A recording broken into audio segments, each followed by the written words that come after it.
নমস্কাৰ মঞ্চত উপবিষ্ট বৰপথাৰ শংকৰদেৱ বিদ্যা নিকেতনৰ ৰূপালী জয়ন্তীৰ সামৰণি অনুষ্ঠানৰ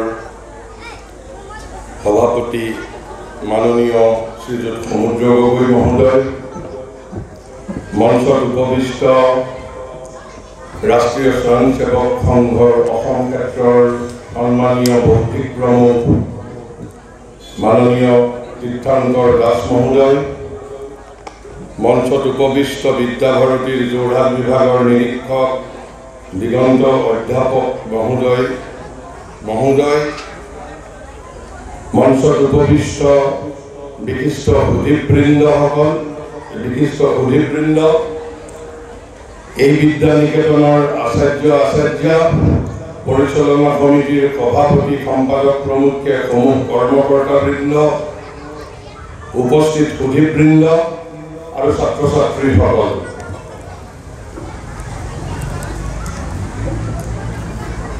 আপোনালোকৰ বিদ্যালয়খনৰ এই সোণালী মুহূৰ্তত আপোনালোকে আমাক নিৰ্দিষ্ট বক্তা হিচাপে নিমন্ত্ৰণ কৰিছে। মই প্ৰথমতে আপোনালোকক আন্তৰিক ধন্যবাদ আৰু কৃতজ্ঞতা জ্ঞাপন কৰিছোঁ। আমাক আদৰ্শ শিক্ষক আৰু আদৰ্শ অভিভাৱক এনেধৰণৰ এটা বক্তৃতা প্ৰদানৰ বাবে নিমন্ত্ৰণ কৰা হৈছে, কিন্তু মই ইয়াতে কেৱল মাত্ৰ আদৰ্শ শিক্ষকৰ বিষয়ে অলপ কম, কাৰণ মই দেখিছোঁ যে আদৰ্শ শিক্ষক আৰু আদৰ্শ অভিভাৱক দুটা স্বতন্ত্ৰ বিষয়, আৰু আদৰ্শ শিক্ষক নিজেই এটা বিৰাট বিষয়। দুয়োটা বিষয়ে একেলগে কোৱাটো সম্ভৱ নহয়। যদি মই অভিভাৱকৰ বিষয়ে কেৱল প্ৰসংগক্ৰমে এটা বিশেষ কথা কেৱল মাত্ৰ যদি মই পাৰোঁ মই স্পৰ্শ কৰি যাম। কিন্তু প্ৰথমতে মই বৰপথাৰ শংকৰদেৱ বিদ্যা নিকেতনক অভিনন্দন জনাইছোঁ। আপোনালোকে 25টা সোণালী বৰ্ষ অতিক্ৰম কৰিলে, আজি ৰূপালী জয়ন্তী উৎসৱ পালন কৰিছে, আৰু এই সোণালী মুহূৰ্তত এই বিদ্যা নিকেতনৰ জন্মৰ সৈতে জড়িত, প্ৰতিষ্ঠাৰ সৈতে জড়িত প্ৰতিজন ব্যক্তিক বিদ্যাভাৰতীৰ লগত জড়িত, এই বিদ্যালয়ৰ প্ৰতিষ্ঠাৰ লগত জড়িত প্ৰতিগৰাকী ব্যক্তিক, যিসকলে ত্যাগ কৰিছিল, যিসকলে শ্ৰমদান দিছিল, যিসকলে অহোপুৰুষাৰ্থ কৰিছিল, সেই সকলোকে মই শ্ৰদ্ধাৰে সোঁৱৰণ কৰিছোঁ। এটা অনুষ্ঠান 25 বছৰ অতিক্ৰম কৰিছে। এই 25 বছৰত এই অনুষ্ঠানটোৰ লগত জড়িত কৰ্মকৰ্তা, শিক্ষক শিক্ষয়িত্ৰী, আচাৰ্যসকলৰ অৱদান অবিহনে এটা অনুষ্ঠানে 25 বছৰ অতিক্ৰম কৰিব নোৱাৰে। আৰু সেইবাবে মই সেই সমূহ আচাৰ্য আৰু এই মহাবিদ্যালয়ৰ পৰিচালনাৰ সৈতে জড়িত প্ৰতিগৰাকী কৰ্মকৰ্তাক মই আন্তৰিক ধন্যবাদ জ্ঞাপন কৰিছোঁ। মই আশা কৰিম যে যদি আমাক ভগৱানে আৰু 25 বছৰ যদি পৃথিৱীত ৰাখে, 25 বছৰ পিছত যেতিয়া আপোনালোকে সোণালী জয়ন্তী পালন কৰিব, তেতিয়া যাতে বৰপথাৰ বিদ্যা নিকেতন কেৱল মাত্ৰ অসমৰ বিদ্যাভাৰতীৰ বিদ্যা নিকেতনসমূহৰ ভিতৰতে এখন শ্ৰেষ্ঠ বিদ্যালয় হৈ উঠক তেনে নহয়, সমগ্ৰ অসমৰ ভিতৰত, সমগ্ৰ ভাৰতবৰ্ষৰ ভিতৰত এখন জাকত জিলিকা শিক্ষানুষ্ঠানলৈকে ৰূপান্তৰিত হওক। তাৰ বাবে মই ব্যক্তিগতভাৱে ভগৱানৰ ওচৰত প্ৰাৰ্থনা জনাইছোঁ। আৰু পুনৰ এই ৰূপালী জয়ন্তী বৰ্ষত বৰপথাৰ শংকৰদেৱ বিদ্যা নিকেতনৰ লগত জড়িত প্ৰতিগৰাকী মহানুভৱক মই আন্তৰিক ধন্যবাদ জ্ঞাপন কৰি পুনৰ আপোনালোকক অভিনন্দন মই জ্ঞাপন কৰিছোঁ। মোৰ বিষয়বস্তুলৈ আহিছোঁ। শিক্ষা এটা বিৰাট বিষয়। শিক্ষাৰ বিষয়ে 100টা বক্তৃতা দিলেও আৰু অনেক কথা ক'বলৈ বাকী ৰৈ যাব। কিন্তু মই ইয়াত দুটা দিশত কিছু মই তাত্ত্বিক কথা কম অলপমান, যিটো কথা আপোনালোকৰ এনেধৰণৰ অনুভৱ হ'ব যে এই কথাবোৰ দেখাতটো প্ৰয়োজনীয়, কিন্তু কোনে ইয়াক ব্যৱহাৰত প্ৰয়োগ কৰিব, অৰ্থাৎ মেকুৰীৰ ডিঙিত টিলিঙা কোনে আৰিব, তেনে যেন আপোনালোকৰ লাগিব পাৰে। আৰু কিছু কথা মই আদৰ্শ শিক্ষক, মই একেবাৰে ব্যৱহাৰিক দৃষ্টিভংগীৰ ফালৰ পৰা, আৰু সেই কথাকেইটা যদি আপোনালোকে ৰূপায়ণ কৰিব পাৰে, কাইলৈৰ পৰাই বৰপথাৰ বিদ্যা নিকেতনৰ শিক্ষাত এটা আমূল পৰিৱৰ্তনে দেখা দিব, আমূল পৰিৱৰ্তনে দেখা দিব। কিন্তু যিটো ব্যৱহাৰত, কোনে ব্যৱহাৰত প্ৰয়োগ কৰিব, সেই বিষয়ে সংশয় থকাৰ পিছতো তেনেহ'লে সেই কথাবোৰ আমি কিয় ক'বলৈ ধৃষ্টতা কৰিছোঁ? তাৰ কাৰণ জ্ঞানৰ সাধনাত এটা যুগে ব্যৱহাৰিক জীৱনত প্ৰয়োগ কৰক বা নকৰক, আমি বৰ্তমানলৈ ভ্ৰূক্ষেপ নকৰাকৈ ভৱিষ্যমুখী দৃষ্টিৰে জ্ঞানৰ সাধনা এটা যুগৰ পৰা আন এটা যুগলৈ কঢ়িয়াই লৈ যাবই লাগিব। এই যুগে তাক ৰূপায়িত কৰক বা নকৰক, এই যুগৰ মানুহৰ বাবে আজি বাণিজ্য প্ৰিয় বস্তু, জ্ঞান প্ৰিয় বস্তু নহয়। কিন্তু সেই বুলি যে অহা 500 বছৰ পিছতো যিটো পৰিণত মানৱতাই দেখা দিব, সেই পৰিণত মানৱতাই আজিৰ সভ্যতাৰ দৰে কেৱল মাত্ৰ বাণিজ্যকেই আঁকোৱালি ল'ব, তেনে কথা আমি দাবী দি ক'ব নোৱাৰোঁ।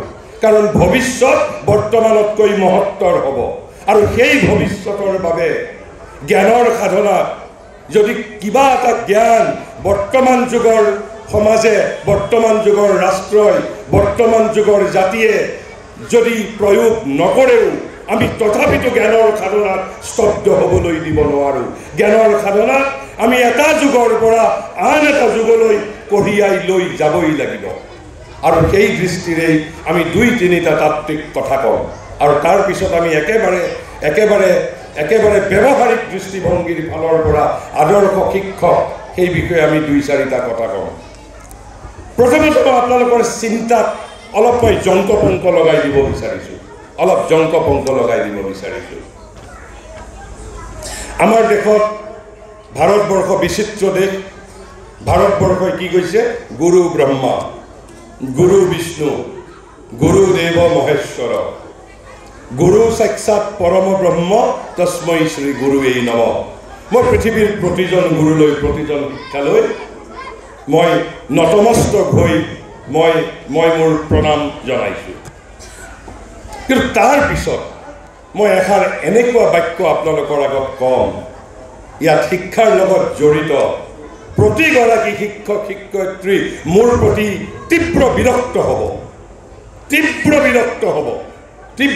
বিৰক্ত হ'ব। পৃথিৱীত কিমান শিক্ষক শিক্ষয়িত্ৰী শিক্ষাবৃত্তিত নিয়োজিত হৈ আছে তাৰ কোনো ইয়ত্তা নাই। কোটি কোটি শিক্ষক শিক্ষয়িত্ৰী, একেবাৰে প্ৰাথমিক বিদ্যালয়ৰ পৰা মাধ্যমিক বিদ্যালয়, মহাবিদ্যালয়, বিশ্ববিদ্যালয়, হাজাৰ হাজাৰ টকা তেওঁলোকে বেতন পায়। কিমান ছাত্ৰ ছাত্ৰী উপযুক্ত হৈছে, মানুহ হৈছে, আৰু তাৰ পিছত যদি মোৰ দৰে এজন সাধাৰণ কোনোবা দিগন্ত বিশ্ব শৰ্মাই কয়, মই যদি শব্দটো কৈ লৈছোঁ, যদি কয় টিচাৰ স্পইলছ এভৰিথিং, কি সাংঘাতিক কথা কৈছোঁ মই। Teacher spoils everything by thinking that he is teaching. অথচ আমি ইয়াত কি কৈছোঁ? গুৰু ব্ৰহ্মা, গুৰু বিষ্ণু, গুৰুদেৱ মহেশ্বৰ। আৰু তাৰপিছত মই কি কথা কৈছোঁ? মই আগেই কৈ লৈছোঁ, পৃথিৱীৰ প্ৰতিগৰাকী শিক্ষক মোৰ প্ৰতি বিৰক্ত হ'ব, ক্ৰোধান্বিত হ'ব। শিক্ষকে শিকাইছোঁ বুলি কৈ সমস্ত মাটি কৰি পেলায়। Teacher spoils everything, not something. মই এভৰিথিং বুলি কৈছোঁ। Teacher spoils everything by thinking that he is teaching. আপোনালোক নিশ্চিতভাৱে মোৰ প্ৰতি বিৰক্ত হৈছে।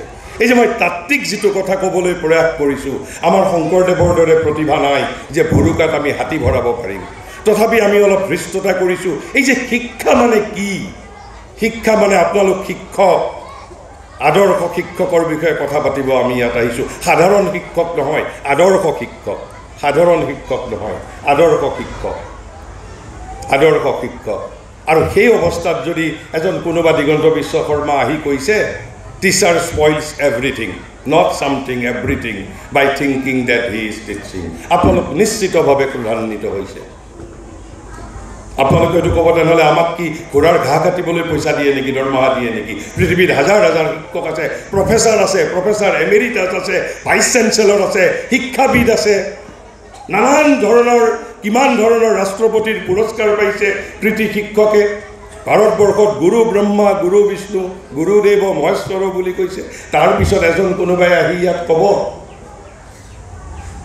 ঠিক আছে আমি সেই বিষয়ে আপোনালোক মোৰ প্ৰতি ক্ৰোধান্বিত হৈ থাকক অলপ দেৰি মই আপোনালোকক বেলেগ এটা প্ৰশ্ন সুধিছোঁ আপোনালোক প্ৰত্যেকে একলব্যৰ নাম শুনিছে একলব্যৰ নাম নিশ্চয় শুনিছে অন্ততঃ শংকৰদেৱ বিদ্যা নিকেতনৰ লগত জড়িত প্ৰতিগৰাকী ব্যক্তিয়েতো শুনিছে বুলি মই ধৰি লৈছোঁ Eklavya was refused by his Guru Dronacharya yet he became a great archer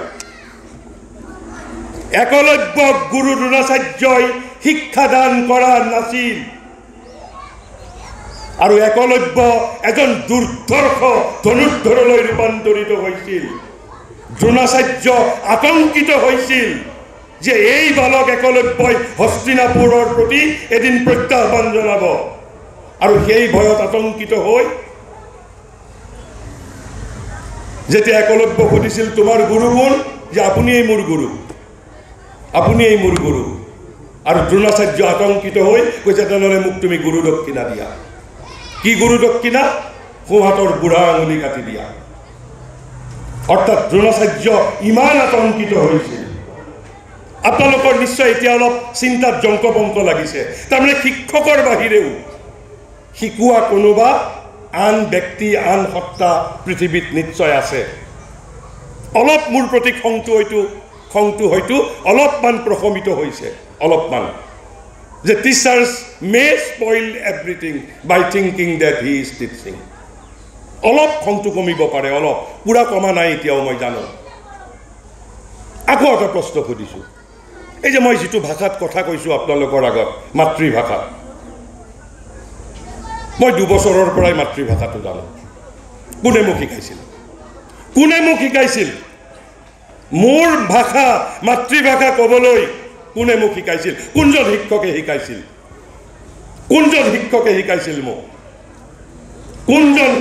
মোক শিকাইছিল সেই প্ৰশ্নৰো উত্তৰ শিক্ষা বিজ্ঞানে মহান শিক্ষাবিদসকলে আমাক দিব পাৰিব লাগিব চৰাইবোৰক উৰিবলৈ কোনে শিকায় কোনখন ফ্লাইং ইনষ্টিটিউটত যায় চৰাইবোৰ কোনখন ফ্লাইং ইনষ্টিটিউটত যায় আমাৰ পাইলটসকলে বাৰু ফ্লাইং ইনষ্টিটিউটত গৈ কেনেকৈ বিমান উৰুৱাব লাগে তাৰ প্ৰশিক্ষণ লয় চৰাইবোৰক কোনে শিকায় তেওঁলোকৰ গুৰু কোন চৰাইবোৰৰ গুৰু কোন চৰাইবোৰ যে উৰিব শিকিছে নে তেওঁলোকে জন্মতেই শিকি আহে যদি তেওঁলোক জন্মতে শিকি আহে মই যদি মাতৃভাষা মোৰ মাৰ পেটতেই যদি মই শিকি আহোঁ মাৰ গৰ্ভতেই যদি শিকি আহোঁ তেনেহ'লে জন্মৰ পিছত মোক শিক্ষকৰ কিয় প্ৰয়োজন হয় অন্ততঃ আপোনালোকৰ খং এতিয়া হয়তো মোৰ প্ৰতি আৰু অলপ কমিছে এতিয়া মই আৰু এটা প্ৰশ্ন আপোনালোকক কৈছোঁ মই ইয়াত আহিছোঁ এই যে ইংৰাজীত এটা কথা কয় থট প্ৰভোক মই আপোনালোকক my intention is to provoke your thought মই আপোনালোকৰ চিন্তা উদ্ৰেক কৰিব আহিছোঁ মই 1 ঘণ্টাৰ বক্তৃতাত মই শিক্ষাৰ বিষয়ে আতিগুৰি মাৰি কথা কোৱাটো সম্ভৱ নহয় মই আপোনালোকৰ চিন্তাৰ উদ্ৰেক কৰিব আহিছোঁ জংকপংক লগাই দিব আহিছোঁ ঠিক আছে মই ধৰি ল'লোঁ শিক্ষকসকলেই শিকায় ধৰি লৈছোঁ মই প্ৰথমতে 90 পাইছে কোনোবাই 100 পাইছে কাৰ কৃতিত্ব শিক্ষকসকলৰ কৃতিত্ব মই ধৰি লৈছোঁ তেনেহ'লে 30 পোৱাজনৰ দায়িত্ব কোনে ল'ব একেটা শ্ৰেণীতে যিজনে 30 পায় কাৰণ আমি ইয়াত আদৰ্শ শিক্ষকৰ বিষয়ে কথা পাতিব আহিছোঁ 90 পোৱাজনৰ বাবে যদি শিক্ষকজনে কৃতিত্ব লয় যে মোৰ বাবে 90 পাইছে মই শিকাইছিলোঁ কাৰণে মোৰ শ্ৰেণীৰ ছাত্ৰজনে 90 পাইছে, 100 পাইছে। মই শিকাইছিলোঁ বাবে তেওঁ আজি অসম অসামৰিক সেৱাৰ পৰীক্ষাত উত্তীৰ্ণ হৈছে। তেনেহ'লে যিজনে পৰীক্ষাত অকৃতকাৰ্য হৈছে তেওঁৰ দায়িত্ব কোনে স্বীকাৰ কৰিব? যদি শিক্ষকে শিকাবই পাৰে, শ্ৰেণীকোঠাত থকা তেওঁৰ 50জন ছাত্ৰ ছাত্ৰীৰ প্ৰতিগৰাকীক কিয় 100ৰ ভিতৰত 100 পোৱাই দিব নোৱাৰে? কোনোবাই 90 পায়, কোনোবাই 70 পায়, কোনোবাই 60 পায়, কোনোবাই 20 পায়, কোনোবাই 15 পায়। কিয় পায়? শিক্ষকেতো ধৰি লওক, এই যে আমাৰ দেশত নহয়, পৃথিৱীৰ সকলো দেশতেই যেতিয়া বিষয়া আৰু ৰাজনৈতিক নেতাসকলে দুৰ্নীতি কৰে, তদন্ত আয়োগ গঠিত হয়। ধৰি লওক কাইলৈ, ধৰি ল'ব দিছোঁ, মই কল্পনা কৰিব দিছোঁ, তেনেকুৱা দিন নাহক, মই কল্পনা কৰিব দিছোঁ কেৱল মাত্ৰ। মই কেৱল অসমৰ প্ৰেক্ষাপটত কথা কোৱা নাই, ভাৰতৰ প্ৰেক্ষাপটতো কোৱা নাই, মই পৃথিৱীৰ প্ৰেক্ষাপটত মানুহৰ শিক্ষাৰ বিষয়ে ক'বলৈ আহিছোঁ। ধৰি লওক ৰাষ্ট্ৰসংঘই সিদ্ধান্ত ল'লে যে 30 পোৱা ছাত্ৰ ছাত্ৰীসকলৰ বাবে শিক্ষকসকল জগৰীয়া, যিদৰে 90 পোৱাসকলৰ বাবে কৃতিত্ব শিক্ষকৰ, তেনেকৈ 30 পোৱা 20 পোৱাসকলৰ বাবেও শিক্ষকসকল জগৰীয়া। শিক্ষকসকলক অভিযুক্ত কৰি চৌমতো কেছ লৈছে। আপোনালোকৰ বিৰুদ্ধে এটা মোকদ্দমা পঞ্জীভুক্ত কৰা হৈছে। আপোনালোকে তেতিয়া আত্মপক্ষ কেনেকৈ সমৰ্থন কৰিব? যদি কোৱা হয় যে 90 পোৱাজনক আপোনালোকে স্বজন প্ৰীতি কৰে আৰু 20 পোৱাজনৰ প্ৰতি আপোনালোকে অৱহেলা কৰে। আমি ইয়াত আদৰ্শ শিক্ষকৰ বিষয়ে কথা পাতিব আহিছোঁ। আপোনালোকে আত্মপক্ষ সমৰ্থন কৰিব নে আপোনালোকে অভিযোগ স্বীকাৰ কৰি ল'ব যে হয়, যে 90 পোৱাজনক আমি স্বজন প্ৰীতি কৰোঁ আৰু 30 পোৱাজনৰ প্ৰতি আমি অৱহেলা কৰোঁ? এই অভিযোগ স্বীকাৰ কৰি ল'ব নে আপোনালোকৰ হাতত কিবা দলিল আছে যে নহয়, উই আৰ নট ৰেছপনচিবল, আমি কৃতিত্ব ল'ম, 90 পোৱাজনৰ বাবে দায়িত্ব, সেই কৃতিত্ব মোৰ, কিন্তু 20 পোৱাজনৰ দায়িত্ব মোৰ নহয়? তেনেকৈ ক'ব পাৰিব নেকি আপোনালোকে ন্যায়ালয়ত গৈ যে 90 পোৱাজনৰ বাবে মোক ৰাষ্ট্ৰপতিয়ে পুৰস্কাৰ দিব লাগিব, কিন্তু 20 পোৱাজনৰ বাবে মই দায়িত্ব স্বীকাৰ কৰিব নোৱাৰোঁ? 20 পোৱাজনৰ বাবে কোনে দায়িত্ব স্বীকাৰ কৰিব? তাৰমানে ক'ৰবাত কিবা এটা শিক্ষকে শিকাই নে কোনে শিকায় আচলতে? মই চৰাইৰ কথা ক'লোঁ, একলব্যৰ কথা ক'লোঁ, একেই শিক্ষকে শিকাইছে, এজনে 20 পাইছে, এজনে 30 পাইছে, এজনে 90 পাইছে। তেতিয়াহ'লে আচলতে শিক্ষকে শিকাই নে নিশিকায়? কোনে শিকায়? নে 90 পোৱাজনে কিবা ভাগ্যৰ বলত 90 পাই যায়? নে 90 পোৱাজনে পূৰ্বজনমতে শিকি আহিছে? নে 20 পোৱাজনৰ দায়িত্ব পিতৃ মাতৃৰ আৰু 90 পোৱাজনৰ কৃতিত্ব শিক্ষক শিক্ষয়িত্ৰী? নিশ্চয় আপোনালোকৰ মোৰ প্ৰতি খং এতিয়া আৰু অলপ কমিব লাগে। আপোনালোকৰ হাতত যদি আত্মপক্ষ সমৰ্থন কৰাৰ বাবে অস্ত্ৰ নাই, যুক্তি নাই, মই আজি দি থৈ যাম অস্ত্ৰ আৰু যুক্তি। মোক তাৰ বাবে কোনো উকিল হিচাপে কোনো পইচাও দিব নালাগে, মই যুক্তি দি থৈ যাম। শিক্ষকসকল জগৰীয়া নহয়।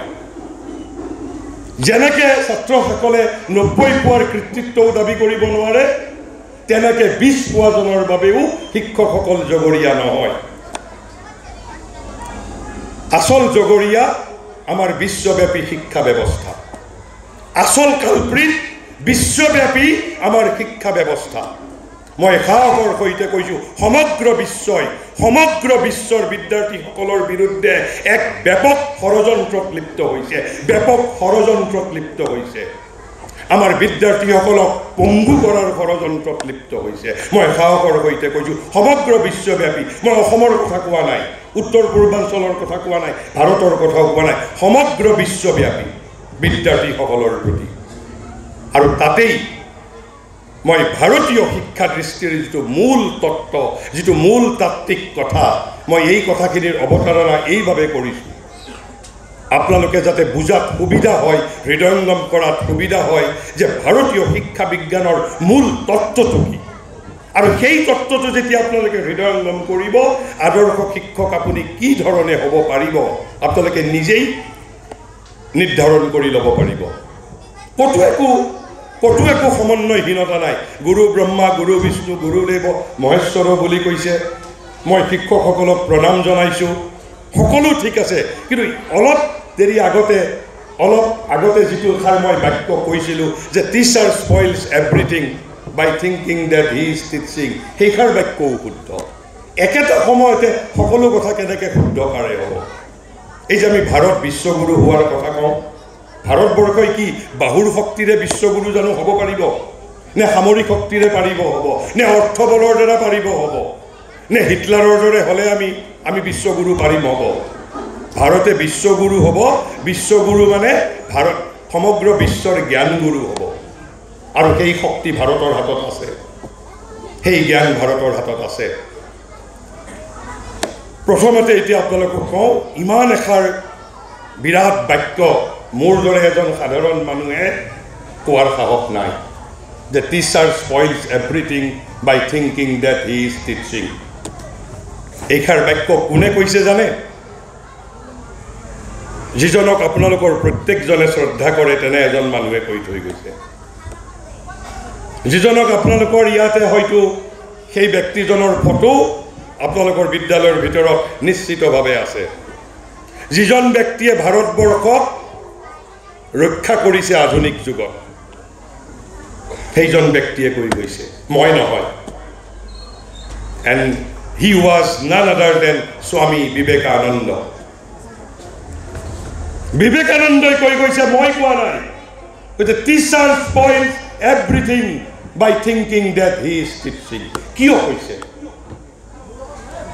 মই এতিয়া আপোনালোকৰ ওচৰত সেইবাবে যিটো মূল তত্ত্ব, আই এম কেয়াৰলেছ যে বৰ্তমানৰ পৃথিৱীৰ চৰকাৰসমূহে, পৃথিৱীৰ শিক্ষাবিদসকলে সেইবোৰ কথাক গুৰুত্ব দিয়ক বা নিদিয়ক। আমৃত্যু আমি এইবোৰ কথা ইখন সভাৰ পিছত সিখন সভাত কৈ যাম। মূল যিটো শিক্ষা তত্ত্ব, শিক্ষা বিজ্ঞানৰ, মই শিক্ষা তত্ত্ব বুলি নকওঁ, শিক্ষা বিজ্ঞান অৰ্থাৎ pedagogy, the philosophy of Indian pedagogy rather, ভাৰতীয় শিক্ষা বিজ্ঞানৰ মূল তত্ত্বটো একেবাৰে কি? কিয় বিবেকানন্দই সেই বুলি কৈছে? মই সেই বিষয়ে আপোনালোকৰ আগত কম। কিন্তু তাৰ আগতে মই যিটো ভাৰতীয় শিক্ষা বিজ্ঞানৰ যিটো মূল তত্ত্বটোত কি বুলি কৈছে প্ৰত্যেক সজীৱ আৰু মননশীল সত্তাৰ হৃদয়ত। মই দুটা শব্দ ইয়াত কৈছোঁ, সজীৱ আৰু মননশীল। অৰ্থাৎ মই নিশ্চিতভাৱে পশুৰ কথা কোৱা নাই। পশুও সজীৱ, কিন্তু পশু মননশীল নহয়। কেৱল মাত্ৰ মানুহৰ ক্ষেত্ৰতেই এইষাৰ বাক্য প্ৰযুক্ত হ'ব। সজীৱ আৰু মননশীল অৰ্থাৎ মানুহৰ কথা কোৱা হৈছে। ভাৰতীয় শিক্ষা বিজ্ঞানৰ যিটো মূল তত্ত্ব কি আছে? কৈছে প্ৰত্যেক সজীৱ আৰু মননশীল সত্তাৰ হৃদয়ত এটা বৰ্ধিষ্ণু মুকুল আছে। বৰ্ধিষ্ণু বুলি আপোনালোকে জানে, যিটো বাঢ়ি আহে, ক্ৰমশ বাঢ়ি আহে, ক্ৰমশ প্ৰস্ফুটিত হয়। মুকুল মানে ফুলৰ কলি আছে। আপোনাৰো ভিতৰত আছে, মোৰো ভিতৰত আছে, সকলোৰে ভিতৰত আছে। কিহৰ মুকুল? কৈছে জ্ঞান আৰু পূৰ্ণতাৰ। তাৰমানে জ্ঞান বিশ্বকোষত নাই, জ্ঞান পাঠ্যপুস্তকৰ ভিতৰত নাই, জ্ঞান বিদ্যালয়ত নাই, জ্ঞান মহাবিদ্যালয়ত নাই, জ্ঞান শিক্ষকৰ লগতো নাই। জ্ঞান ক'ত আছে? মোৰ ভিতৰত আছে। মই জন্মতে লৈ আহিছোঁ, কিন্তু ভিতৰত আছে। আৰু কিহৰ? কৈছে অকল জ্ঞান হ'লেই নহ'ব, কৈছে জ্ঞান আৰু পূৰ্ণতাৰ, পাৰফেকশ্যন। দুটা বৰ্ধিষ্ণু মুকুল আমি ভিতৰত লৈ আহিছোঁ। কৈছে এই মুকুলটো প্ৰস্ফুটিত হয়। কেনেকৈ প্ৰস্ফুটিত হয়? কৈছে দুটা উপায়েৰে প্ৰস্ফুটিত হয়। কৈছে হঠাৎ নহ'লে ক্ৰমশ। আপোনালোকে হয়তো ক্ৰমশ বুলি কৈছোঁ, তাত আপোনালোকৰ চিন্তাত কোনো জংক পংক লগা নাই যে ক্ৰমশ হোৱাটোৱেই স্বাভাৱিক। কিন্তু মই আৰু এটা শব্দ কৈছোঁ, হঠাতো প্ৰস্ফুটিত হয়। কাৰোবাৰ জানো হৈছে হঠাৎ প্ৰস্ফুটিত জীৱনত? মুহূৰ্ততে জানো জ্ঞান উন্মিলিত হৈছে?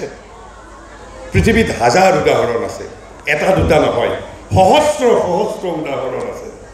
মই মাত্ৰ আপোনালোকৰ ওচৰত দুটা উদাহৰণ দিম যাৰ জ্ঞান হঠাৎ উন্মিলিত হৈছিল। অৰ্থাৎ এই উদাহৰণৰ বাবে যে ভাৰতীয় শিক্ষা বিজ্ঞানৰ যিটো মূল দৰ্শন সেয়া যে ভুল নহয়, সেয়া যে সম্পূৰ্ণৰূপে সত্যৰ ওপৰত, অভিজ্ঞতাৰ ওপৰত প্ৰতিষ্ঠিত। আপোনালোকে এজন ব্যক্তিক চিনি পায়, সকলোৱে নাম শুনিছে ভাৰতবৰ্ষৰ, দুজন, বিশেষকৈ দুজন ব্যক্তি। এজন মহামূৰ্খ আছিল, মহামূৰ্খ, আৰু এজন মহাদস্যু আছিল। আৰু দুজন মুহূৰ্তৰ ভিতৰতে জ্ঞানী হৈছিল, এজন মহামূৰ্খ আৰু এজন মহাদস্যু। মহামূৰ্খজন কোন আছিল? আৰু তেওঁ মূৰ্খটো কিমান মূৰ্খ আছিল জানে? গছৰ ওপৰত উঠি তেওঁ নিজেই গছৰ গুৰিটো কাটে, ইমান মূৰ্খ। সেই মূৰ্খ মুহূৰ্তৰ ভিতৰতে জ্ঞানী হৈছিল। জ্ঞানী মানে আমাৰ ভাৰতবৰ্ষৰ সাংস্কৃতিক যুগৰ, আমাৰ সাংস্কৃতিক ইতিহাসৰ এটা যুগৰ তেওঁ প্ৰধান কাণ্ডাৰী। কোন তেওঁ? মহাকবি কালিদাস। তেওঁ মূৰ্খ আছিল, মহামূৰ্খ আছিল।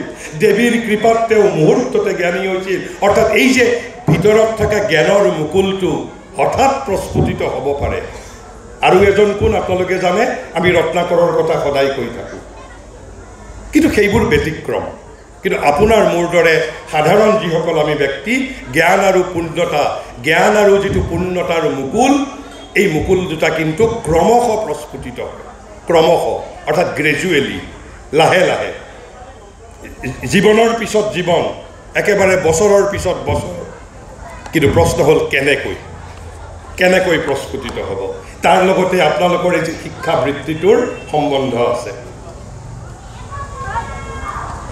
কৈছে when the right word is heard, right word is heard, কৈছে যেতিয়া শুদ্ধ শব্দ শ্ৰুতিগোচৰ হয়। কাৰ শ্ৰুতিগোচৰ হ'ব লাগিব? সেই মুকুলটো, মুকুলটোৱে শুনিব লাগিব শুদ্ধ শব্দ, not ordinary word, but কি বুলি কৈছে? appropriate word, right word। আৰু সেইবাবে আমাৰ সংস্কৃতত শব্দৰ সমানে সমানে শব্দটোৰ উচ্চাৰণৰ ওপৰতো গুৰুত্ব আৰোপ কৰা হয়। শব্দৰ উচ্চাৰণ কিয়?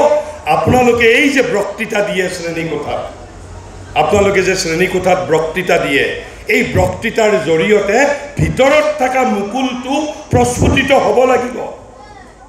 আপোনালোক আদৰ্শ শিক্ষক হ'ব বিচাৰিছে, ভিতৰত থকা মুকুলটো প্ৰস্ফুটিত হ'ব লাগিব। সেইবাবে শব্দ ক'লেই নহ'ব, শুদ্ধ শব্দ ক'ব লাগিব, উইথ ৰাইট প্ৰনাউন্সিয়েশ্যন, শুদ্ধ উচ্চাৰণৰ সৈতে। সেইবাবে সংস্কৃতৰ শব্দবোৰত কেৱল উচ্চাৰণে নহয়, তাত এটা স্পন্দন আছে, ভাইব্ৰেশ্যন আছে, তাত এটা ৰিডিম আছে, ছন্দ আছে। কাৰণ সেই ভিতৰৰ মুকুলটো প্ৰস্ফুটিত হ'ব লাগিব। কিন্তু ইয়াতো কথাটো শেষ হৈ যোৱা নাই। শব্দ ক'ৰ পৰা শুনিব? এটাতো বাৰু মই ক'লোঁ, শব্দটো বাহিৰৰ পৰা শুনিব। কিন্তু যদি বাহিৰত তেওঁৰ যদি শিক্ষক নাই, তেতিয়া নুশুনিব নেকি? তেতিয়া নুশুনিব নেকি? এতিয়াই মই এই যে মই প্ৰথমতে বিবেকানন্দই কৈছিল যে teacher spoils everything by thinking that he is teaching. আপোনালোকে এই মুহূৰ্ততে উত্তৰ পাব, চৰাইবোৰক কোনে উৰিবলৈ শিকাইছিল? মোক কোনে 2 বছৰ সময়ত মোৰ মাতৃভাষা শিকাইছিল? একলব্যক কোনে শিকাইছিল? একলব্যক কোনে শিকাইছিল? আৰু মই মোৰ ব্যক্তিগত জীৱনক গৰিমামণ্ডিত কৰিবৰ বাবে মই কোৱা নাই। I was a student of accountancy. মই হিচাপ বিজ্ঞানৰ ছাত্ৰ আছিলোঁ। মই চাকৰি কৰিছিলোঁ পৰিবহণ বিভাগত। মোক বাৰু হিচাপ বিজ্ঞান গুৱাহাটী কমাৰ্চ কলেজৰ আমাৰ সন্মানীয় শিক্ষক শিক্ষয়িত্ৰীসকলে আমাক শিকাইছিল। কিন্তু আজি আৰু মোৰ হিচাপ বিজ্ঞানৰ লগত মোৰ জীৱনৰ কোনো সম্বন্ধই নাই। মোৰ সম্বন্ধ ভাৰতীয় শিক্ষা বিজ্ঞান, ভাৰতীয় সংস্কৃতি, ভাৰতীয় অধ্যাত্ম, ভাৰতীয় দৰ্শন, ভাৰতীয় জাতীয়তাবাদ। এইবোৰ শিক্ষা মোক কোনে দিছে? মই কিন্তু আপোনালোকক সঁচা কথা কৈছোঁ, কোনো মই শিক্ষানুষ্ঠানলৈ যোৱা নাই, কিন্তু মোকতো শিকোৱা কোনোবা এজন লাগিব, কোনোবা এজন শিকোৱা লাগিব। এতিয়া আপোনালোকক কথাটো কোৱাৰ লগে লগেতো প্ৰমাণো দিব লাগিব। প্ৰমাণ নিদিয়াকৈ কিয় বিশ্বাস কৰিব? পৃথিৱীত 7.5 কোটি মানুহৰ বাবে যিমান বিষয় আছে, 7.5 কোটি বিষয়, একেবাৰে নৃতত্বৰ পৰা ৰাজনীতি বিজ্ঞান, পদাৰ্থ বিজ্ঞান, ক্ৰীড়া, সংগীত, নৃত্য, নাটক, কবিতা, ৰাজনীতি বিজ্ঞান, সমাজনীতি বিজ্ঞান, পৃথিৱীত যিমান বিষয় আছে, অনন্ত বিষয় আছে, আৰু এই 7.5 কোটি মানুহৰ বাবে, আৰু প্ৰতিটো বিষয়ৰ বাবে there is only one teacher in this world, one genuine teacher. মাত্ৰ এজনেই শিক্ষক আছে, মাত্ৰ এজনেই শিক্ষক, আৰু তেওঁক কোনো দৰমহাও দিব নালাগে, তেওঁক কোনো প্ৰমোচনো নালাগে, তেওঁক প্ৰমোচনো নালাগে, তেওঁক দৰমহাও নালাগে। আৰু সেইজনক, সেই গুৰুজনক, আচল যিজন গুৰু, আমি প্ৰত্যেকে 24 ঘণ্টা কঢ়িয়াই লৈ ফুৰিছোঁ। মোৰ শৰীৰটোৱেই শিক্ষানুষ্ঠান, মোৰ শৰীৰৰ ভিতৰত তেওঁ আছে। যেনেকৈ ক'লে জ্ঞানটো মোৰ শৰীৰৰ ভিতৰত আছে, আচল শিক্ষকজনো মোৰ ভিতৰত আছে। মই কোৱা নাই, কিন্তু কোনে কৈছে? শ্ৰীকৃষ্ণই কৈছে। এই যে মই প্ৰথমতেই ক'লোঁ, বিবেকানন্দই কোৱা কথাটোৰ লগত আপোনালোকে এতিয়া সমন্বয় বিচাৰি পাব। কৃষ্ণই দাবী কৰিছে, কি দাবী কৰিছে জানেনে? তেওঁহে বোলে মানুহৰ জ্ঞান নাশ কৰে। মই কোৱা নাই, কৃষ্ণই কৈছে। যদি কিবা দোষ দিয়ে, কৃষ্ণক দোষ দিয়ক। ক'ত কৈছে? তেওঁ গীতাত কৈছে। এটা শ্লোকত প্ৰায় 20টা-25টা শ্লোকত কৈ গৈছে। কোনো শিক্ষকৰ অৱদান কৃষ্ণই স্বীকাৰ কৰা নাই। কৈছে মই মানুহৰ জ্ঞান নাশ কৰোঁ, মই মানুহৰ ভিতৰত থাকোঁ। ঈশ্বৰ সৰ্বভূতানাং হৃদ্দেশে অৰ্জুন তিষ্ঠতি। মই মানুহৰ ভিতৰত থাকি মানুহৰ জ্ঞান নাশ কৰোঁ। মই একেবাৰে ভগৱানৰ অহংকাৰ, একেবাৰে স্পষ্ট ভাষাত কৈছে শ্ৰীকৃষ্ণই, স্পষ্ট ভাষাত কৈছে। তেনেহ'লে বাহিৰৰ শিক্ষকসকল কোন? যাক আমি হাজাৰ হাজাৰ দৰমহা দিছোঁ, প্ৰমোশ্যন দিছোঁ, assistant professor, associate professor, professor এমেৰিটাছ, তেওঁলোক কোন? ভাৰতবৰ্ষই কি কৈছে? গুৰু ব্ৰহ্মা, গুৰু বিষ্ণু, গুৰুদেৱ মহেশ্বৰ। আপোনাক গুৰুজনক বিষ্ণু বুলি কৈছে, গুৰুজনক মহেশ্বৰ বুলি কৈছে, গুৰুজনক ব্ৰহ্মা বুলি কৈছে। অৰ্থাৎ গুৰুজন কোন? ভগৱান। কিন্তু আপুনি জানে আপুনি ভগৱান নহয়, কিন্তু অথচ ভাৰতবৰ্ষই গুৰুক কৈছে গুৰু ব্ৰহ্মা, গুৰু বিষ্ণু, গুৰুদেৱ মহেশ্বৰ। অৰ্থাৎ you have to be representative of the real guru within. ভিতৰত যিজন গুৰু আছে, সেই গুৰুজনৰ আপুনি প্ৰতিভূ হ'ব লাগিব। You have to be representative. সেইবাবে আপোনাক ব্ৰহ্মাৰ সমাৰ্থক বুলি কৈছে, বিষ্ণুৰ সমাৰ্থক বুলি কৈছে। কিয় গুৰু ব্ৰহ্মা বুলি কৈছে, কিয় গুৰু বিষ্ণু বুলি কৈছে? কাৰণ এই যে শ্ৰীকৃষ্ণই দাবী কৰিছে গীতাত আমি জ্ঞান লাভ কৰোঁ, আপুনিও সেইজন কৃষ্ণৰ প্ৰতিভূ হৈছে। এয়াই শিক্ষকৰ মৰ্যাদা, আচল মৰ্যাদা। ৰাষ্ট্ৰপতিৰ পুৰস্কাৰতকৈও ডাঙৰ মৰ্যাদা। You are the representative of the real guru within. আপোনালোকক কৃষ্ণই নিজৰ প্ৰতিনিধি নিৰ্বাচন কৰিছে,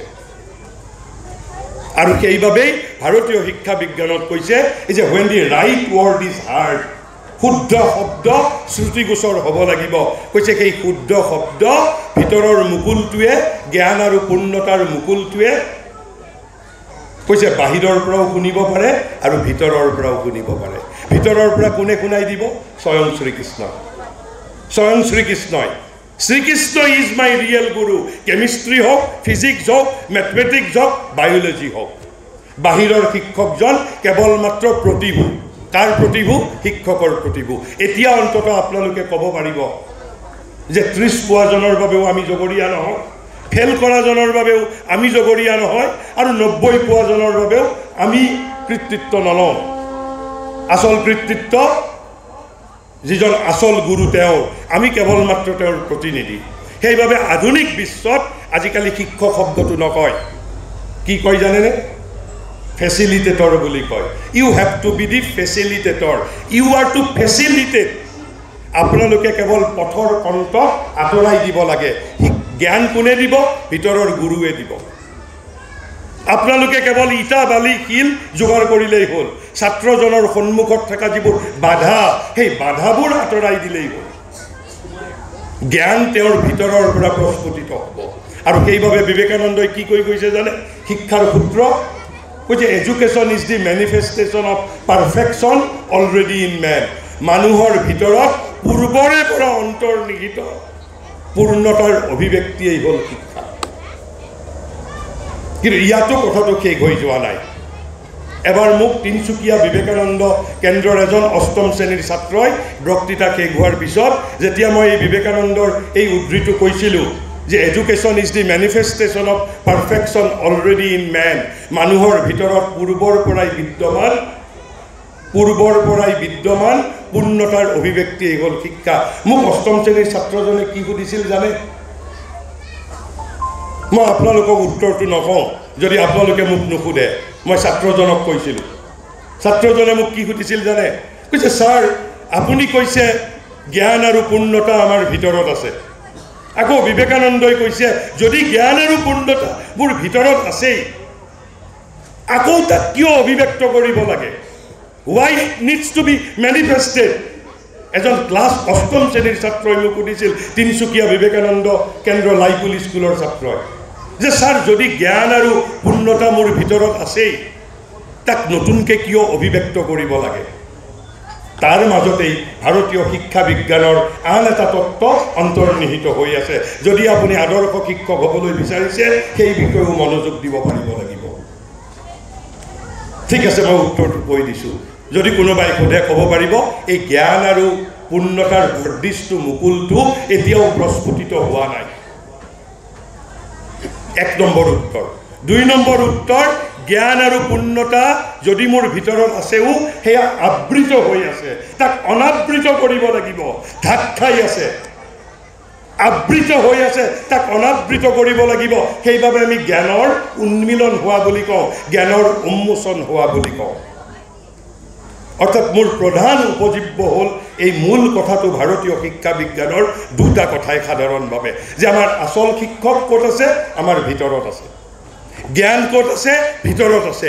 পূৰ্ণতা ক'ত আছে? আমাৰ ভিতৰত আছে। আমি কোন? শিক্ষকসকল কোন? আমি ভিতৰৰ আচল গুৰুৰ প্ৰতিভূ, ৰিপ্ৰেজেণ্টেটিভ। আৰু সেইকাৰণে ভাৰতবৰ্ষই আমাক ব্ৰহ্মাৰ লগত তুলনা কৰিছে, বিষ্ণুৰ লগত তুলনা কৰিছে, মহেশ্বৰৰ লগত তুলনা কৰিছে। কাৰণ আমি ব্ৰহ্মা বিষ্ণু মহেশ্বৰৰ প্ৰতিনিধি। আৰু ভগৱান ক'ত আছে? মানুহৰ ভিতৰত আছে। ক'ত কৈছে? গীতাত শ্ৰীকৃষ্ণই দাবী কৰিছে, দিগন্ত বিশ্ব শৰ্মাই কোৱা নাই। কিন্তু ইয়াৰ পিছতো আপোনালোকৰ এটা প্ৰশ্ন উত্তৰ থাকি গ'ল।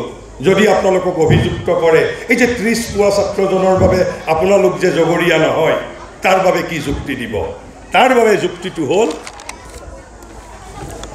এই যে আমি প্ৰথমতে ক'লোঁ শ্ৰৱণ, অৰ্থাৎ ৰাইট ৱৰ্ড ইজ হাৰ্ড, সেয়াই যথেষ্ট নহয়। জ্ঞান আৰু পূৰ্ণতাৰ মুকুলটো প্ৰস্ফুটিত হোৱাৰ বাবে শ্ৰৱণ is not sufficient, hearing is not sufficient. কোনে কৈছে? ভাৰতৰ শিক্ষা বিজ্ঞানে কৈছে, মই কোৱা নাই, ভাৰতৰ শিক্ষা বিজ্ঞানে কৈছে। এই যে আমি ভাৰত বিশ্বগুৰু হোৱাৰ কথা কওঁ, সেই ভাৰতবৰ্ষই কৈছে। ক'ত কৈছে? আপুনি উপনিষদৰ মাজত বিচাৰিলে পাব, গীতাৰ মাজত বিচাৰিলে পাব, বেদৰ মাজত বিচাৰিলে পাব, ব্ৰহ্মসূত্ৰৰ মাজত বিচাৰিলে পাব। ভাৰতবৰ্ষ গীতা, ব্ৰহ্মসূত্ৰ, উপনিষদ, গীতাৰ মাজত বাস কৰে। কৈছে শ্ৰৱণটো হ'ল প্ৰথম পৰ্যায়, প্ৰথম ৰিকুৱাৰমেণ্ট, এই জ্ঞান আৰু পূৰ্ণতাৰ বৰ্ধিষ্ঠ মুকুলটো প্ৰস্ফুটিত হোৱাৰ বাবে। দ্বিতীয় কি লাগিব? কৈছে শ্ৰৱণ হেজ টু বি ফলোড বাই মনন। মনন মানে কি? ৰিফ্লেকশ্যন, ইণ্টেলেকচুৱেলিটি। শ্ৰৱণ হেজ টু বি ফলোড বাই মনন। তাৰপিছত কৈছে মনন অলছো নট ছাফিচিয়েণ্ট, আৰু এটা বস্তু লাগিব। কৈছে শ্ৰৱণ এণ্ড মনন have to be followed by nididhyasana. What is nididhyasana? Nididhyasana means deep meditation. এতিয়া আপোনালোকক যদি কোনোবা ৰাষ্ট্ৰসংঘই তদন্ত আয়োগ কৰে আপোনালোকে ক'ব পাৰিব যে আমাৰ শিক্ষা ব্যৱস্থাত মনন আৰু নিদিধ্যাসন ছাত্ৰ ছাত্ৰীৰ বিকশিত কৰাৰ বাবে কোনো আঁচনিয়েই নাই সমগ্ৰ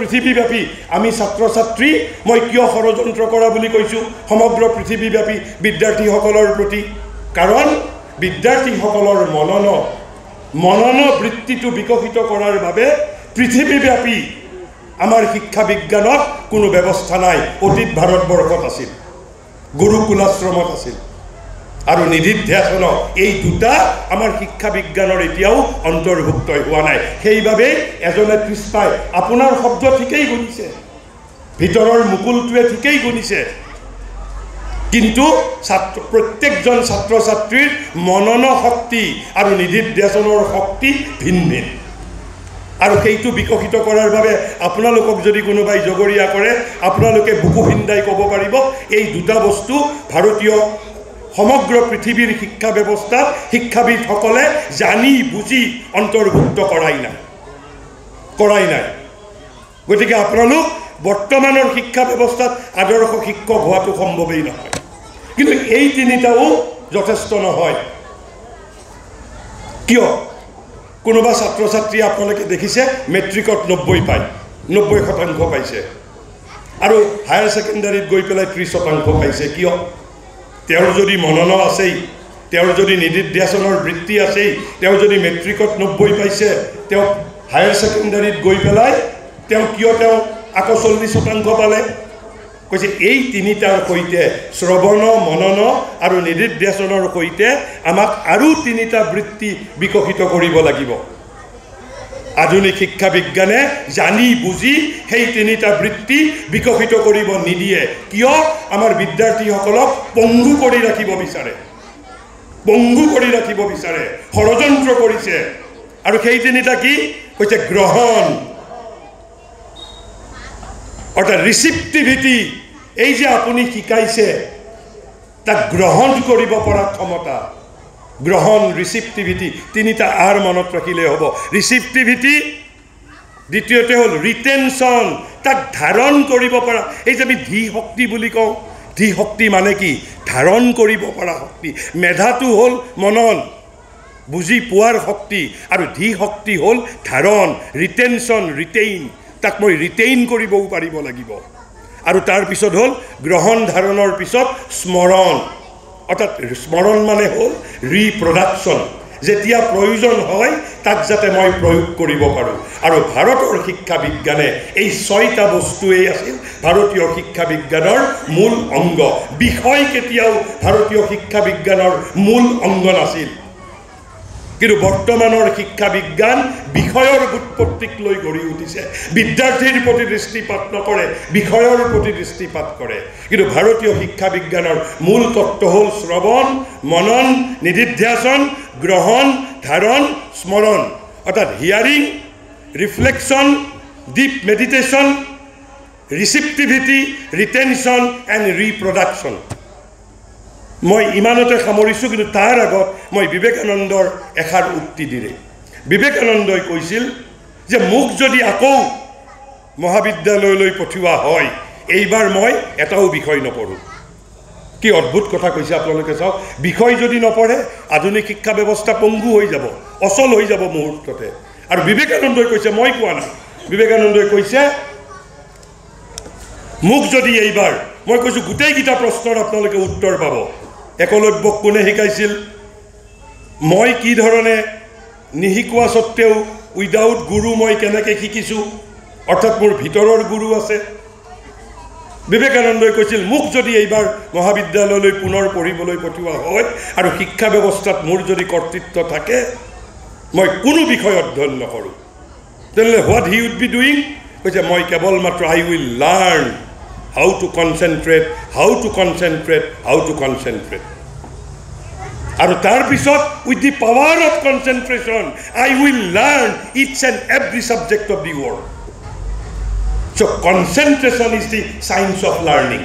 এই যে ডিপ মেডিটেশ্যনৰ কথা কৈছে সেইভাবে শ্ৰী অৰবিন্দই কৈছে শিক্ষা হ'ল building of the powers of mind and spirit বিষয় নহয় বিষয়টো হ'ল এটা পৰিণাম যিকোনো বিষয় আপুনি শিকিব পাৰিব আপোনাৰ যদি মননশীলতা আছে আপোনাৰ যদি নিদিধ্যাসন আছে আপোনাৰ যদি গ্ৰহণ ধাৰণ স্মৰণৰ যদি শক্তি বিকশিত হৈছে আৰু সেইভাবেই আপোনালোকে ছাত্ৰ ছাত্ৰীক দিব পৰা বস্তু মাত্ৰ এটাই মহাভাৰতে কৈছে যিকোনো বিদ্যাত সফলতা লাভ কৰাৰ বাবে সংগীত হওক নাটক হওক শিল্প হওক ৰাজনীতি হওক আমাক চাৰিটা বস্তুৰ প্ৰয়োজন কি চাৰিটা বস্তু প্ৰথমটো কৈছে গুৰু কিন্তু আকৌ কৈছে আচল গুৰু কোন আচল গুৰু কিন্তু মোৰ হৃদয়ৰ ভিতৰত আছে বাহ্য গুৰুসকল প্ৰতিভূ হ'ব লাগিব বাহ্য গুৰুৱে মোক আচল গুৰুৰ লগত পৰিচিত কৰাই দিব পাৰিব লাগিব তাকেই ভাৰতবৰ্ষই দীক্ষা বুলি কৈছে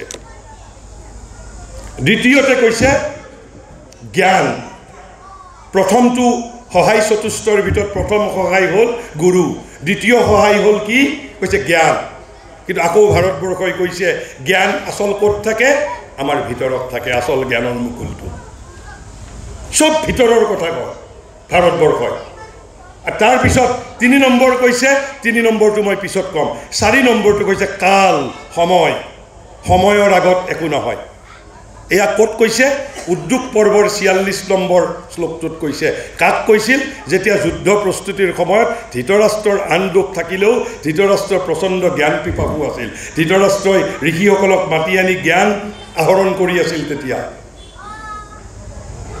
আৰু যেটো তৃতীয় মই কোৱা নাই তৃতীয়টো কি কৈছে যেটো বস্তুৱে আপোনালোকে ছাত্ৰ ছাত্ৰীক দিব পাৰে সেইটো যে উৎসাহ বুলি কৈছে উৎসাহ এনকাৰেজমেণ্ট উৎসাহ এই যে উৎসাহ আনকি মহাযোগী শ্ৰী অৰবিন্দই এই চাৰিটা মহাভাৰতৰ কথাক লৈ এটা বিশাল অধ্যায় লিখিছে তাতো তেওঁ উৎসাহটো তেওঁ কিন্তু ইংৰাজীলৈকে ট্ৰান্সলেশ্যন কৰা নাই ইংৰাজী কিতাপতো উৎসাহটো উৎসাহ বুলিয়েই লিখিছে আপোনালোকে ছাত্ৰ ছাত্ৰীক উৎসাহিত কৰিব পাৰিব লাগিব গতিকে এই চাৰিটাই হ'ল শাস্ত্ৰ কিন্তু সুপ্ৰিম বেদ সুপ্ৰিম শাস্ত্ৰ ইজ উইদিন মি কিন্তু আপোনালোকে কিয় বিশ্বাস কৰিম আমিতো 200 বছৰ গোলাম আছিলোঁ আমাৰ ৰন্ধ্ৰে ৰন্ধ্ৰে গোলামী এতিয়াও প্ৰবাহিত হৈ আছে আমাক যেতিয়ালৈকে হাৰ্ভাৰ্ডে নক'ব অক্সফৰ্ডে নক'ব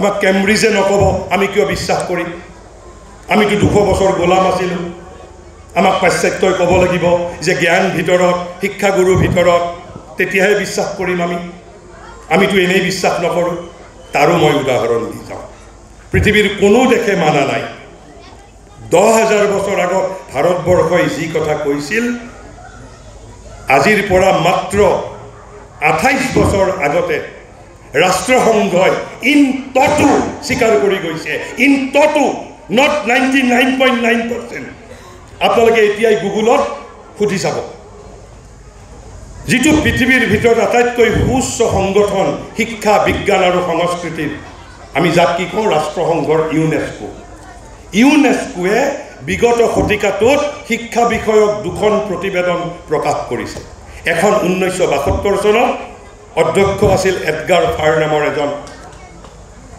এজন শিক্ষাবিদ মই নামটো কোৱাৰ কাৰণ আছে আৰু 1996 চনত একেবাৰে শেহতীয়াখন 96 চনৰ যিখন শিক্ষা বিষয়ক প্ৰতিবেদন সেইখন প্ৰতিবেদনৰ লগত জড়িত অধ্যক্ষগৰাকীৰ নাম আছিল জেক্স ডেলৰ তেওঁ ভাৰতীয় নহয় কিন্তু হয় এটা কথা স্বীকাৰ কৰিব লাগিব 1996 চনৰ প্ৰতিবেদনখনৰ 13 জনীয়া যিটো কমিটি আছিল তাত এজন ভাৰতীয় আছিল কোন তেওঁ he was doctor Karan Singh and doctor Karan Singh is a devotee of Shri Aurobindo মই এই কথাখিনি আপোনালোকক কৈ লৈছোঁ আপোনালোক স্তম্ভিত হ'ব মই ব্যাখ্যা কৰিবলৈ নাযাওঁ এই যে আমি কৈ আছোঁ ইউনেস্কোৱে কেনেকৈ বিশ্বাস কৰিছে একেবাৰে ভাৰতবৰ্ষৰ কথা 100% স্বীকাৰ কৰি লৈছে মই অকল শিৰোনামটো ক'ম আপোনালোক স্তম্ভিত হৈ যাব কৈছে লাৰ্ণিং দি ট্ৰেজাৰ উইদিন কোনে কৈছে 1996 চনত ৰাষ্ট্ৰসংঘৰ ইউনেস্কোৱে কৈছে আৰু এই যে বিবেকানন্দই কৈছিল যে এইবাৰ মোক যদি মহাবিদ্যালয়লৈ পঠোৱা হয় মই কোনো বিষয় নিশিকোঁ কেৱল মাত্ৰ মই হাউ টু কনচেন্ট্ৰেট সেয়া শিকিম এই জেক্স ডেলৰৰ প্ৰতিবেদনখনে শিক্ষা বিজ্ঞানৰ বিষয়েও কৈছে শিক্ষা বিজ্ঞানৰ বিষয়ে কি কৈছে কৈছে শিক্ষা বিজ্ঞান মানে কৈছে there are two ways of pedagogy কৈছে লাৰ্নিং বাই প্ৰেক্টিছ এটা কৈছে সেয়াও আমাৰ গীতাই কৈ গৈছে অভ্যাসৰ কথা কৈ গৈছে লাৰ্নিং বাই প্ৰেক্টিছ আৰু এটা কৈছে science of learning is nothing but learning how to concentrate কি কৰে কৰক এতিয়া আমাৰ উপনিষদে যি কথা কৈ গৈছিল বিবেকানন্দই যি কথা কৈ গৈছিল 1996 চনত ৰাষ্ট্ৰসংঘৰ ইউনেস্কোৱে ইন টটো স্বীকাৰ কৰি লৈছে কৈছে লাৰ্নিং দি ট্ৰেজাৰ উইদিন আৰু শিক্ষা বিজ্ঞান মানে কি the science of learning is nothing but learning how to concentrate এই তত্ত্বখিনি আপোনালোকক এইভাবেই ক'লো যদি আপোনালোক আদৰ্শ শিক্ষক হ'বলৈ বিচাৰিছে আপোনালোক ভিতৰৰ গুৰুৰ অন্তৰ্যামী গুৰুৰ প্ৰতিভূ হ'বলৈ যত্ন কৰক গুৰু ব্ৰহ্মা গুৰু বিষ্ণু গুৰুদেৱ মহেশ্বৰ হ'বলৈ যত্ন কৰিব লাগিব এতিয়া মই কেইটামান একেবাৰে প্ৰায়োগিকভাৱে মই কেৱল মাত্ৰ কেইটামান গুণৰ কথা আদৰ্শ শিক্ষক হ'বৰ বাবে মই কেইটামান গুণৰ কথা কেৱল আপোনালোকৰ আগত মই কৈ যাম কিন্তু এইবোৰ মই কোৱা কথা নহয় মই আদৰ্শ শিক্ষকৰ বিষয়ে উপদেশ দিবৰ বাবে মোৰ ধৃষ্টতা নাই মই কাৰ কথা ক'ম আৰু মই এইখিনি ইয়াতে মোৰ তাত দুখন সৰু মাত্ৰ কিতাপ আছে এখন হ'ল ideal parent and ideal teacher আৰু এখন হ'ল আইডিয়েল চাইল্ড এই মাত্ৰ সৰু কিতাপ দুখনত থকা কথাখিনি ক'বৰ বাবে মোক 15টা বক্তৃতাৰ প্ৰয়োজন হ'ব মই তাৰ পৰা কেৱল মাত্ৰ নিৰ্বাচিত 2-4টা কথা ক'ব বিচাৰিছোঁ কোনে কোৱা কথা শ্ৰী মায়ে কৈ যোৱা কথা শ্ৰী মা মানে মই কাৰ কথা কৈছোঁ মহাযোগী মহাবিপ্লৱী মহাকবি মহাদিশী শ্ৰী অৰবিন্দৰ অধ্যাত্ম পথৰ সহযোগিনী যাক আমি পৰমা দিব্যজননীৰ অৱতাৰ ৰূপে আদৰ কৰোঁ শ্ৰদ্ধা কৰোঁ সেই শ্ৰী মায়ে পণ্ডিচেৰীত আজিৰ পৰা 100 বছৰ আগতে পণ্ডিচেৰীৰ Shri Aurobindo international centre of এডুকেশ্যনৰ ছাত্ৰ ছাত্ৰীৰ আগত কোৱা কথা মই নহয় মই কেৱল মেছেঞ্জাৰ হিচাপে আপোনালোকৰ ওচৰত সেই কথাখিনি আপোনালোকৰ ওচৰত প্ৰকাশ কৰিম গতিকে এই উপদেশবোৰ মোৰ নহয় প্ৰথমতে শ্ৰী মায়ে কৈছে কমপ্লিট সেলফ কন্ট্ৰোল শিক্ষকৰ কমপ্লিট সেলফ কন্ট্ৰোল লাগিব বুলি কৈছে নট পাৰ্চিয়েল সেলফ কন্ট্ৰোল আংশিক সংযম হলে নহব বুলি কৈছে আৰু কেনেকুৱা সংযম বুলি কৈছে যে আপোনাৰ ছাত্ৰজনৰ প্ৰতি আপুনি ক্ৰোধান্বিত হৈছে আপুনি খংটো দেখুওৱা নাই কেৱল মাত্ৰ নহব আপুনি ভিতৰৰ পৰাও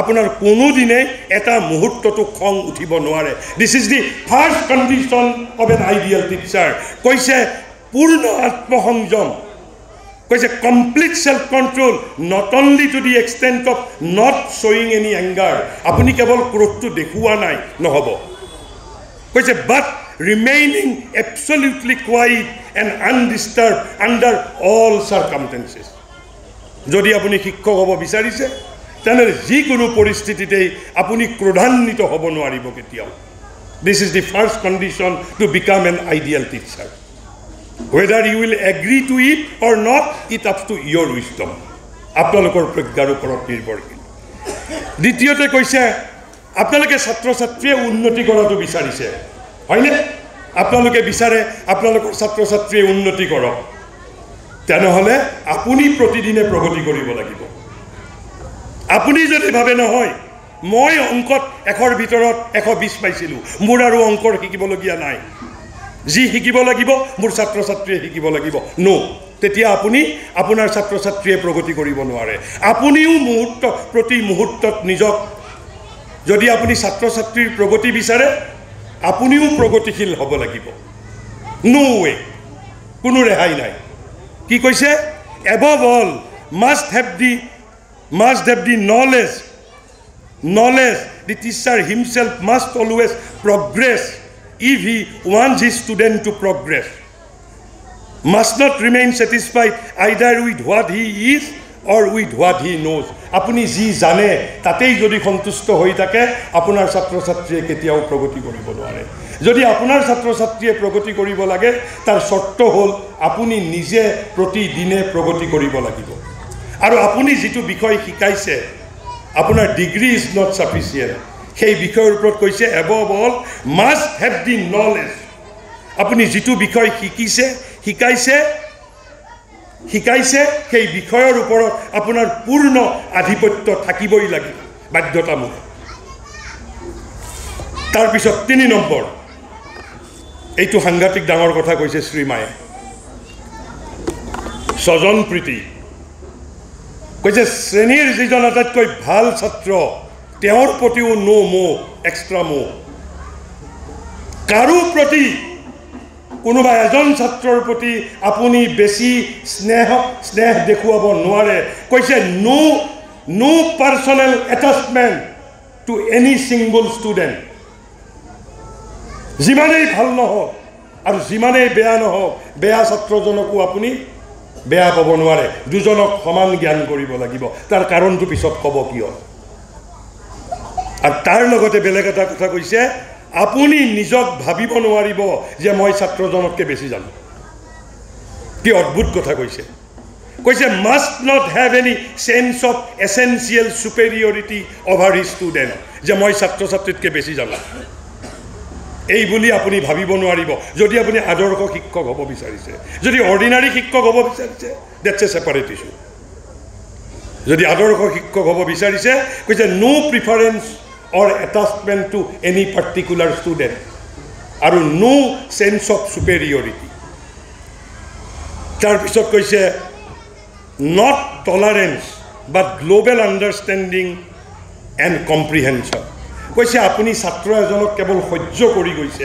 বৰ উৎপতীয়া ছাত্ৰ নহ'ব সহ্য কৰিলেই নহ'ব ছাত্ৰজনক আপুনি বুজি পাব লাগিব উপলব্ধি কৰিব পাৰিব লাগিব হৃদয়ংগম কৰিব লাগিব বিদ্যাৰ্থী is the king not the teacher বিদ্যাৰ্থী ইজ দি কিং শ্ৰেণীকোঠাত বিদ্যাৰ্থী ৰজা আপুনি প্ৰজা আৰু সেইবাবে মই আপোনালোকৰ উদ্যোক্তাক কৈছিলোঁ যে মই ছাত্ৰ ছাত্ৰীৰ আগত আদৰ্শ শিক্ষকৰ বিষয়ে কোৱাটো কিছু কঠিন ইমান সহজ নহয় শিক্ষক হোৱাটো অসামৰিক বিষয়া হোৱাটো সহজ অসামৰিক বিষয়া হোৱাটো মন্ত্ৰী হোৱাটো মুখ্যমন্ত্ৰী প্ৰধানমন্ত্ৰী হোৱা সহজ কিন্তু শিক্ষক হোৱাটো ইমান সহজ নহয় বিশেষকৈ প্ৰাথমিক পৰ্যায়ৰ ছাত্ৰ ছাত্ৰীৰ শিক্ষক হোৱাটো it's not a matter of joke ইমান সহজ কথা নহয়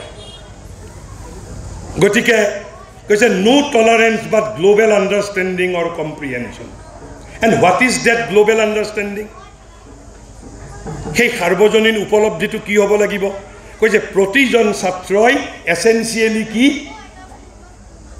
মই কোৱা নাই দেই গীতাই কৈ গৈছে গীতাই কি কৈছে গীতাই কৈ থৈ গৈছে কৈছে মম এব অংশ সনাতন ভাৰতবৰ্ষই কৈছে প্ৰত্যেকজন ছাত্ৰ ছাত্ৰী অংশ সনাতন কাৰ কৃষ্ণই কৈছে মোৰ সনাতন অংশ অৰ্থাৎ চ'কল মেৰিটৰিয়াছ ষ্টুডেণ্ট আৰু চ'কল বদমাছ ছাত্ৰজন দুজনেই শ্ৰীকৃষ্ণৰ সনাতন অংশ মই কোৱা নাই গীতাত শ্ৰীকৃষ্ণই কৈ গৈছে কিবা যদি দোষ দিব লাগে শ্ৰীকৃষ্ণক দিব গীতাত দোষ দিব মই কোৱা নাই তাৰপিছত কৈছে পাংচুৱেলিটি আৰু ড্ৰেছ কৈছে শিক্ষক সময়নিষ্ঠ হ'বই লাগিব আপুনি শ্ৰেণী 10টা বজাত বহে 10টা বজাত আহি উপস্থিত হ'লেই নহ'ব আপুনি শ্ৰেণী কোঠাত 9:55 উপস্থিত হ'ব লাগিব আৰু এটা দ্বিতীয় বিষয়বস্তু ড্ৰেছ পোছাকৰ ছাত্ৰ ছাত্ৰীক যদি আপোনালোকে প্ৰভাৱান্বিত কৰিব বিচাৰিছে আপোনালোকৰ পোছাক কৈছে the teacher should always be punctual and come to the class a few minutes before it begins always properly dressed আজিকালি বহুত আমাৰ মহাবিদ্যালয়ৰ কিছুমান শিক্ষক শিক্ষয়িত্ৰীয়ে বিভিন্ন দাবী কৰে মোক অমুক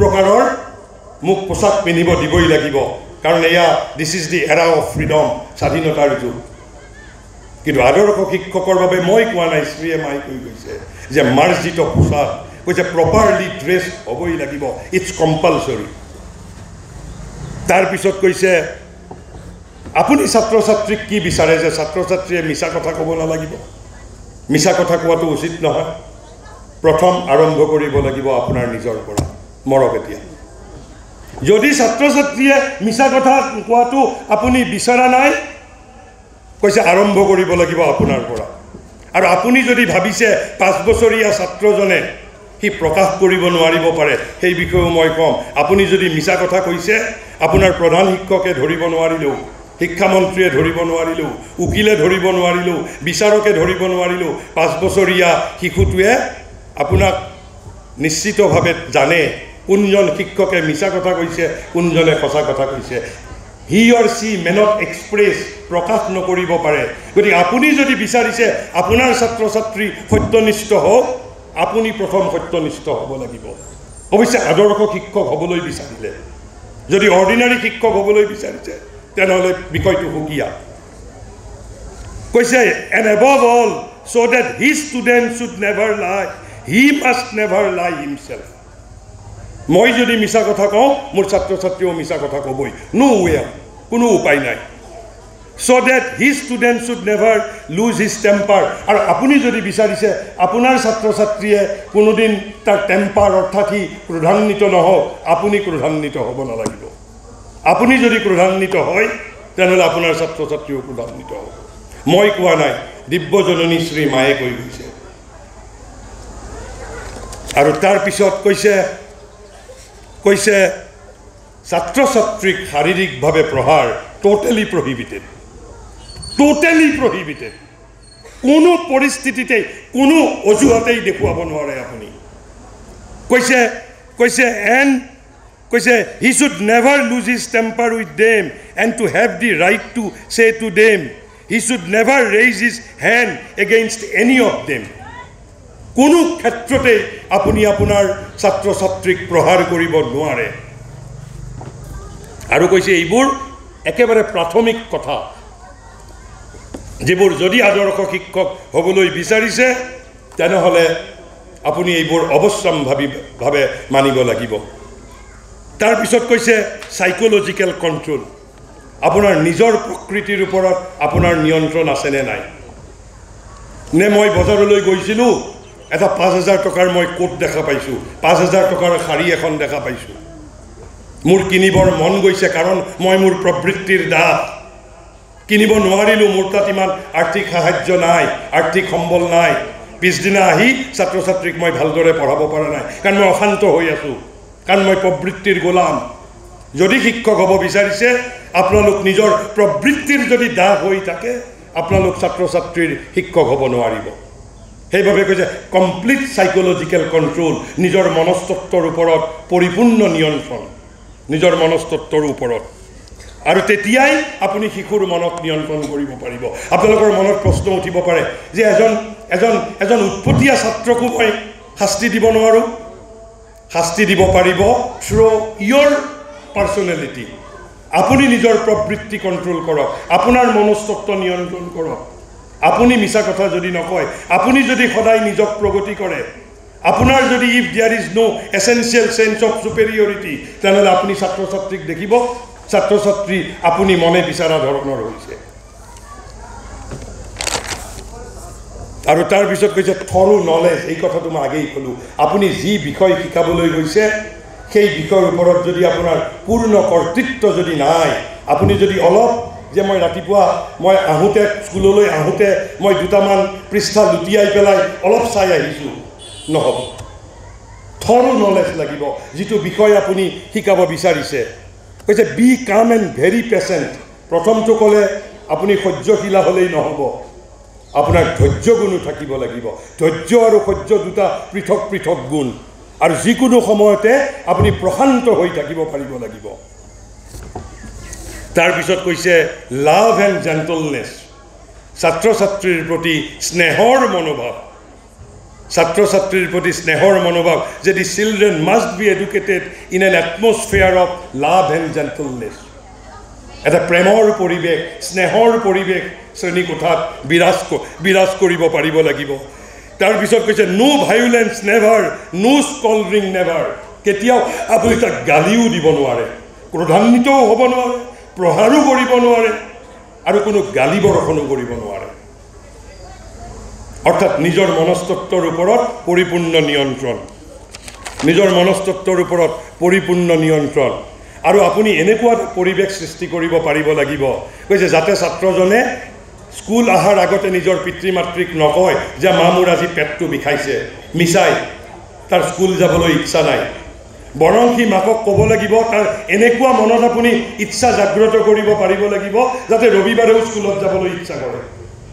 আমি সৰুতে বহু সময়ত আমি কেতবোৰ শিক্ষক শিক্ষয়িত্ৰীক ভয় কৰিছিলোঁ আৰু সেই ভয়তে ঘৰত মিছা কথা কৈছিলোঁ যে মোৰ পেটটো বিষাইছে আজি, মই স্কুললৈ নাযাওঁ। সেইবাবে শ্ৰী মায়ে কৈছে the children must be happy to go' to school. স্কুললৈ আহিবৰ বাবে তেওঁলোক ছাত্ৰ ছাত্ৰীসকল উত্ৰবল হৈ থাকিব লাগিব, আনন্দ পাব লাগিব স্কুললৈ আহি। And teacher must be their best friend. You can't be their teacher, not even facilitator, you have to be their friend. আপোনাৰ বিদ্যাৰ্থীৰ আপুনি বন্ধু হ'ব পাৰিব লাগিব। কৈছে who gives them example of qualities they must acquire. আৰু আপোনালোক কি? আপোনালোক দৃষ্টান্ত দেখুৱাব। কি দৃষ্টান্ত দেখুৱাব? যিবোৰ কোৱালিটি, যিবোৰ গুণ আপুনি বিদ্যাৰ্থীৰ মাজত বিকশিত হোৱাটো বিচাৰিছে, সেই গুণবোৰ আপুনি নিজৰ মাজত বিকশিত কৰি ছাত্ৰ ছাত্ৰীক দৃষ্টান্ত হিচাপে নিজক ছাত্ৰ ছাত্ৰীৰ আগত প্ৰদৰ্শন কৰিব পাৰিব লাগিব। আৰু কৈছে all depends on teacher and all that depends exclusively on the teacher, what he does and how he behaves. আপুনি কি ধৰণে আপুনি আচৰণ কৰে আৰু আপুনি কি কৰে তাৰ ওপৰত বহু কথা নিৰ্ভৰ কৰে। আৰু তাৰপিছত সেইবাবে কৈছে এক্সাম্পল দি পাৱাৰফুল ইনষ্ট্ৰাক্টৰ। দৃষ্টান্তই হ'ল আটাইতকৈ শক্তিশালী শিক্ষক। গতিকে দৃষ্টান্ত। তাৰপিছত আটাইতকৈ এটা ডাঙৰ মনস্তত্ব আপোনালোকক কৈ যাওঁ, শ্ৰী মায়ে কৈ গৈছে। আপোনালোকক কোনোবাই প্ৰশিক্ষণত কৈছে নে কোৱা নাই মই নাজানো। এটা কথা সদায় মনত ৰাখিব, কৈছে children up to the age of 7। তেওঁলোকে আপোনাৰ আগত যিমান প্ৰকাশ কৰিছে তাতকৈ কিন্তু তেওঁলোকে বেছি জানে। আপুনি এইটো কেতিয়াও ভুল নকৰিব, তেওঁ যিমানখিনি প্ৰকাশ কৰিছে সিমানখিনিয়েই জানে বুলি। আপোনালোকে, মই গাৰ্জেনসকলকো কৈছোঁ, আপোনালোকৰ ছাত্ৰ ছাত্ৰী, আপোনালোকৰ শিশু, আপোনালোকৰ সন্তানে অন্ততঃ 7 বছৰ বয়সলৈকে যিখিনি নিজে কয়, যিখিনি অভিব্যক্ত কৰিব পাৰে, কৈছে তাতকৈ বহু বেছি জানে সি। কৈছে up to the age of 7 children should enjoy themselves. আনন্দ কৰিব পাৰিব লাগিব। School should all be a game and they learn as they play. 7 বছৰ বয়সলৈকে খেলি থাকোঁতে শিকিব পাৰিব লাগিব।